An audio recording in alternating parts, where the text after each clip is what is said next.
यांचा शोध आम्ही नाव काय आपलं?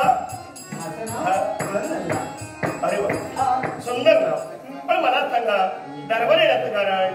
याला कारण कसं आहे, आपलं नाव ऐकलं आपल्याला म्हणे आणि आपल्या सहकुटुंबाला नृत्य गायन ऐकण्याची कला पाहण्याची म्हणजे आपण आवड आहे. एक कलाकार आहात.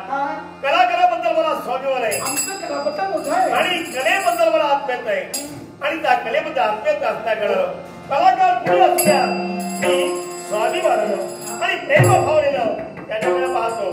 तुम्हाला काय काय करायचं आणि मला एकूण कला किती? 64 कला. 64 आणि त्या 64 कलापैकी मला 21 कला. 21 आणि त्या 21 कलापैकी पोट भरण्याच्या 2 कला म्हणजे नृत्य गायन.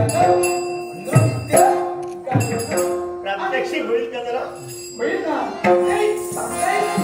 पण काय आहे, मी दुसऱ्याला कला देतो, मी देते दुसऱ्याला कला. हा आणि असं कुठेच नृत्य केलं ना तरी हे हो.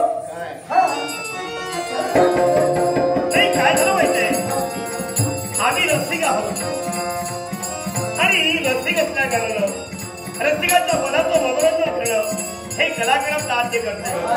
कलाकारानं ते कर्तव्य केलंच पाहिजे. म्हणून काय माहितीये, आपण रसिक बोलला पण श्रीमंताची मुलं निर्जीव दागिन्या शोभून दिसतात, पण गरिबाची मुलं आपल्या सौंदर्यात त्यांना लाजवितात आणि ते ओळखण्यासाठी रसिकच व्हावं लागतं. आणि त्यासाठी आम्ही रसिक म्हणून तुमच्याकडे पाहिलं पण मला नाव पडलं राहणं अवस्थिस्तान खेळलं प्रयोजन.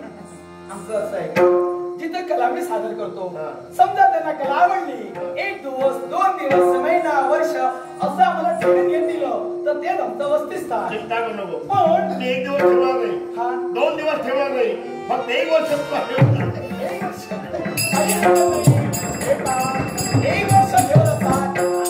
त्याला कारण आहे. असं मी का म्हणालो त्याला कारण माझी लाडकी बाळ उत्तरा हिला सुद्धा कलेची आवड आहे. नाच गायन शिकावं म्हणून जेव्हा तेव्हा बाबा मला नृत्य शिकायचं आहे पण नृत्य विशारद आम्हाला कोणी मिळालं नव्हता. म्हणून आज तुमच्यासाठी स्त्री आज नृत्य विशारद म्हणून दरबारी प्रवेश केला. गुरु म्हणून आणि शिष्य म्हणून तिचा स्वीकार करावा. शिष्यही तसा असावा आणि गुरुही तसा असावा. कारण देणाऱ्यापेक्षा घेणारा जर का सवय असेल तर देणारा सुद्धा त्यालाही कारण आहे. त्यामुळे निर्मळ नधरी असा गुरु कशाला आणि गुरुपदी निष्ठा नधरी असा शिष्य कशाला. गुरुचा स्वाभिमान शिष्याला आणि शिष्याचा मोठेपणा गुरुने वाढवायचा असतो. विराट नगरीमध्ये आपली कन्या म्हणे उत्तर आहे पण त्याला देणार कोण उत्तर? प्रश्नाचं उत्तर की नावाचं उत्तर? नावाचं उत्तर आहे ना. नावाचं उत्तर आहे माझा लाडका भाऊ उत्तर. आमची खात्री झाली. ज्यांना मी विचारलं होतं ठाव ठिकाणा उत्तर आणि उत्तर आपली लेख आणि पुत्र हो ना म्हणजे आम्ही योग्य ठिकाणी. आमची आपत्ती मुलाप्रमाणे सांभाळ केला. आता गेली मातून नाही पण त्याला म्हटलंय लवकरात लवकर राजप्रसाद दिला.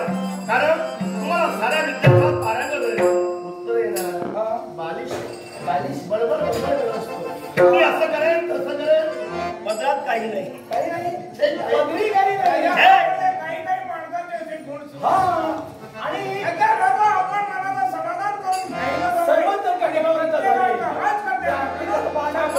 काय माहितीये निदान मी मला काय केलं पाहिजे मी कुठं जाते हे तर त्याला करायला हवं. मी आहे ना आणि समजावून शिकव व्यवस्थित शिक्षण दे. कारण आजपासून गुरु म्हणून नृत्य शाळेत तुझी नियुक्ती करणार नाही. तुमच्या ठिकाणी नाही त्या लवकरात लवकर नृत्य शाळेपर्यंत निघून येते म्हटलं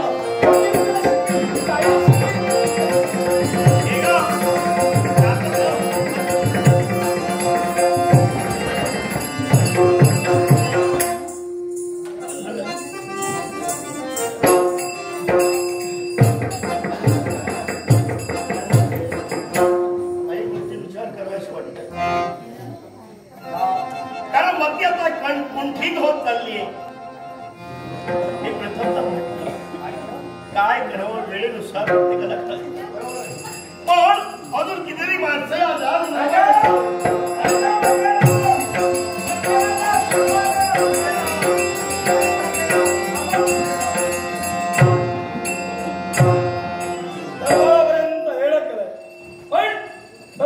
नमस्कार करू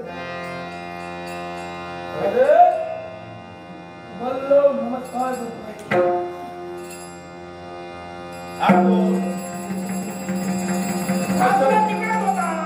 आचारी आचारी भोजन बनवतो. भोजन बनवण्यासाठी मी असे आचार्य आम्हाला नको. कारण ते भोजन आहे ते चविष्ट असायला हवं. त्यात जर धर्मबिंदू पण असेल चिंता करू नको. आम्ही केलेलं भोजन अगदी चविष्ट. नाव काय म्हणाल? बल्लव. राज असाई म्हणून आमच्या जो जेवण घराच्या महत्वाकांक्षा तुम्ही राहणार आहात. दिला आश्रय पण तुमची ओळखी तिकडं होता म्हणजे गदाधराला लागलेलं भोजन आज तयार करायचं.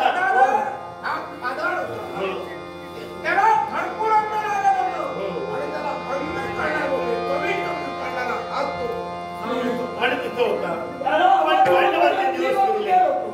वैरावर वावंट निर्माण झालं. पांडव वनवासी झाल्या कारणानं तुम्हाला कुणाचा आधार नाही म्हणून या विराट नगरीपर्यंत आपला आगमन झालंय.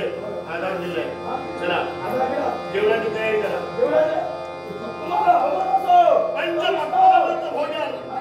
भोजनात काही कमतरता असता कामाला. रांधण मिळणार नाही पण भोजनात काही कमतरता असेल निघून जाईल.